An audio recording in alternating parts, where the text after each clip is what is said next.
Alright guys, the next few episodes is going to be on the medications, the different medications that ADHD currently have on the market. And, what's been eliminated, which is almost none, and what's been invented for the past few years. Alright, so what I'm going to introduce the very first ADHD medication, which is methylphenidate. That's a generic name, which is Ritalin. And that is proven to be by the researchers to be the most stable medication and the first medication that the doctors should try for the patient and see how they react to stimulants. So, alright, so what is it? The active ingredient is methylphenidate hydrochloride, HCl. Something really interesting about HCl when I was taking my pharma-tech license. Okay, so HCl essentially, obviously, is a hydrochloride, which is an acid, right? So you don't get sick as much because the acid actually works and kills the germs. So essentially, you really don't get sick. So, anyways, all right. So what is it? It's a central nervous system stimulant and most generic equivalent of medication of the Ritalin, a similar short-acting methylphenidate product. Now, I can only take PMS methylphenidate, PMS as in pharma science, because of the non-medicinal ingredients that's in it that caused me to be allergic to the brand name Novartis Ritalin and any other brands except for PMS, which I assume that it would be the most pure methylphenidate for the generics because of my body's reaction to it. Anyways, all right, so let's keep going. Okay, so what is it used for? Methylphenidate is used for ADHD, obviously, to improve attention, focus, and impulse control, as well as narcolepsy, which is the tendency to fall asleep no matter where you are. And I think I have that actually. It helps reduce excessive daytime sleepiness. It works by increasing the dopamine and norepinephrine activity in the brain, which improves concentration and executive function. So, the mechanism of how it works to introduce it, the second part is going to be harder. The methylphenidate blocks reuptake of neurotransmitters such as dopamine transporter, DAT inhibition, and norepinephrine transporter, NET inhibition.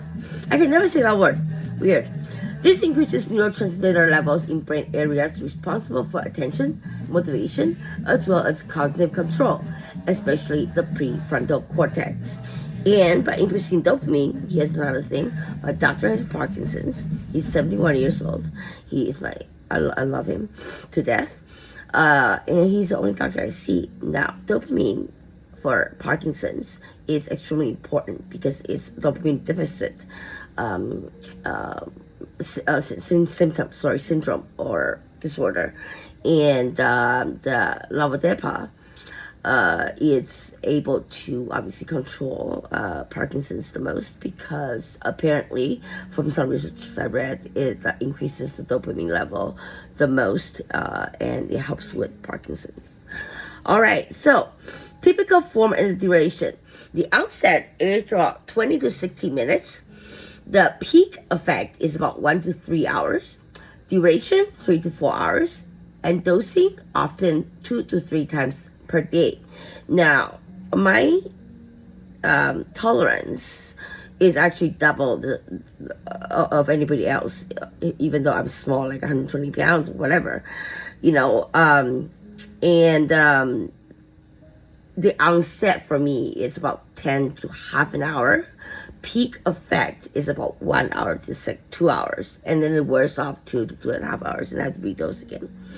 So this actually does not work for people that's on XR or long-lasting or LR, what they call it, such as Concerta or Bifenton, because there were people that actually asked me, how do you know when to redose your medication?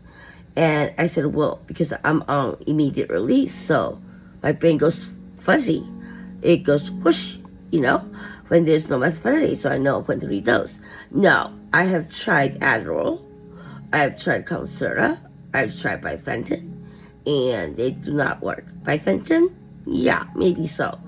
but it makes me crave for it, and I don't like that feeling of craving for medications. I take it when I need to study, when I need to make videos, when I need to actually put my cognitive thoughts into things to make things happen, or not happen because of people. All right, so the legal status in Canada, I want to say, methadone is Schedule 3 controlled substance. Is actually Schedule 3, I think, or 1, under Controlled Drug and Substance Act, meaning it requires a prescription and has monitored due to potential misuse. Now, what's really funny is that, I'm going to be honest, I did double doctor before, and it lasted for about 7 months when I just came to Ontario, and my medication weren't as stable yet with my doctor, and so it took the government 7 months because I'm on the drug controlled substance monitoring list because I'm on Ritalin, and it took the government 7 months. Now the second time, when I moved and I wasn't able to have my doctor anymore, and that lasted for about half a year to a year only.